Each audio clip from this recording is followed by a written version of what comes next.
ndini chipitoro ari masese ndidiriraiwo ini ndini chipitoro resire bhuru ndidiriraiwo ini ndini chipitoro ari kasupa ndidiriraiwo ini ndini chipitoro hapana anobvumirwa kudhakwa kana chipi vasingamwe hazviite mungodzikisa uro chipi vaine earo. Samtoko uri kubva kupikwa makusenseni anaya ndoipi yaunenge uchitiitira iyi apa mugumbo wakarova famashubho here asi uri vetsinzinya mutoti vasingarari usiku kana iwewe chikombera chombanje-mbanje ikononditirawo maba iwewe kuseni kuno wazwaka siyana nini handijomba kwako baini nyongono yakoyi. Iwe mudhara haikuona kundijairira wanzwaka tinozviziyeka kuti muno muharare wakwaiya ukakwira motikari yemadomasi asi ziva kuti muno muharare munoti isusu izvezvizvi kutokuvhunzaka hautorina kana pemiti yekuti ugare muno muharare unojairira vanhu manje iwewe. Asi mhanduwe wakazongwara rini iwewe? I remember pawakabvaka kwako kwamutokoko waimakisa iwewe mfana wewe kucrossa road waita kucrossa uchimhanya apa mastreets akaita sana Robert Mugabe ma-one way aya waitarisa both sides ezvinezvi manje wakubatira taundi padenga kune munhu akadaro here boys? Kungoti hapo hapana yakanyanya steri nyange wakatodini nyange kutodini ndori bebasa nazvo baiwe zvese zvawataura izvozvo nezvochazotaura svondo rinouya ndizvozvo handipikisane nomapenzi oko Harare baini aye kablaza kandeke kurwara njiraka wakanganwa kakuti vakakupinza skiri muno muHarare ndanani apo wakatotiza kumushoko waida kubholonjwa nemayuthi wakanga wanamirira bepa reopposition party kapamombe yasabhuku uri wekurwara njere iwewe.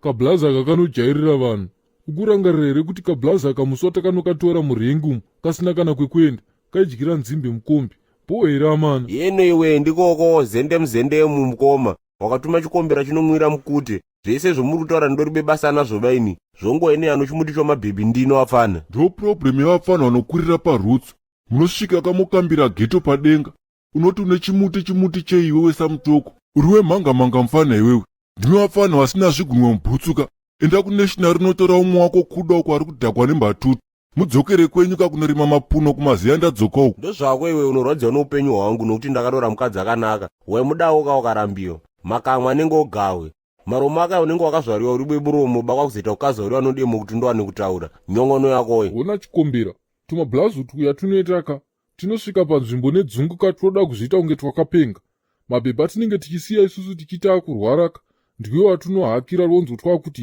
ndakasvika pamaraini ndakagwina bhebhe raichyiwa nemafesi ese unoziva sei kuti bhebhe iroro raichyiwa changosvika otherwise teni tichitotya kamuzvezve rinenge riinaro samutoko riwe mumhanga wanzwaka tambenge tichikunyaraka bhati yekunditukira muromo wangu iyi ndeyekurwara njere ndosaka mukadzi wako waibandwa nagarwe pawakaenda kunokohwa mango uko garwe akatosara kari baba vomba mako folk of man. Zvokupenga izvo iwewe chikombera chombanje-mbanje breni dzako dzidzino mapomomo here yokuti wakasarawa dzinotaika izvo uri kutaura izvozvo uri kuzviboyepi ndozvokunyeba mapanda anenge onyenzi tiripusika kablazi kane dzungwaka karatidze mafoto agarwe nekabenge kake.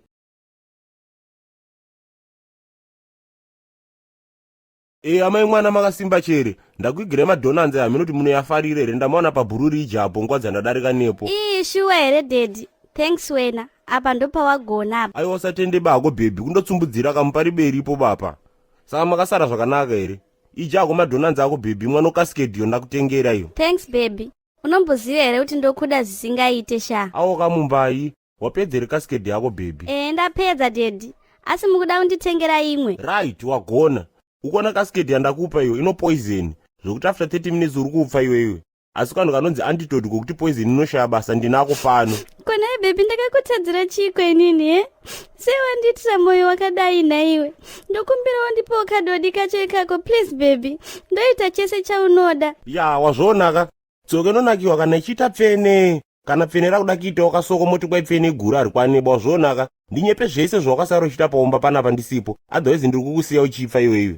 Okay baby sorry ndiregererewo sha it was a mistake ndakangorara nagarwe ka1 chete sorry baby kechitu kacho handina kana kumboinjoya ini ndiregererewo wangu sorry.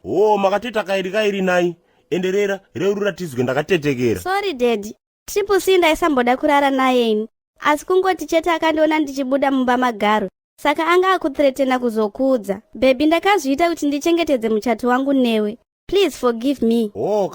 Pedzisa zvese kwatosara 10 minutes kuti upfe kasikewe kunondipedzera nguva yangu baiwe nyongono yakoyi. Sorry kane baba vevana vangu.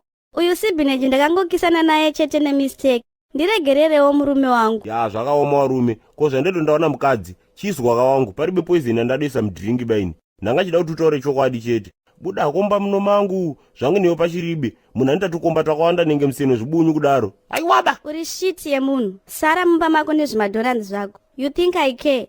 Ndoenda kune ex yangu yekundipa mwana wangu wekutanga. He's just a phone call away. Check.